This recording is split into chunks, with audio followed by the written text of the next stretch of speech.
पुण्याच्या कोथरूड भागात हॉटेल सांदण आहे. आज आम्ही तिथे आलो आहोत ऑथेंटिक महाराष्ट्रीयन फूड खायला. ही आहे मस्त बाजरीची भाकरी, ही टेंडर कोकोनट म्हणजे शहाळ्याची भाजी गोवन पद्धतीची.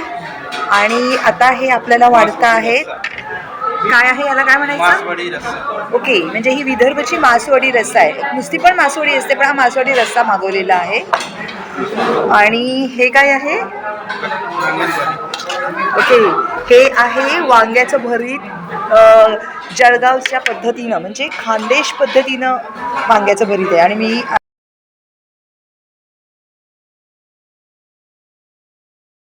ही आहे स्पेशल डिश सांदण, म्हणजे या डिशवरूनच या हॉटेलचं नाव आहे सांदण. हे आहे फणसाचं सांदण. इथे आंब्याचं आणि फणसाचं दोन्ही अवेलेबल आहे. हे फणसाचं सांदण आहे आणि हे आहे ना आजूबाजूला हे नारळाचं दूध आहे. त्या पूर्ण डिशचं नाव आहे सांदण. आता आम्ही हे टेस्ट करणार आहोत. थँक्यू.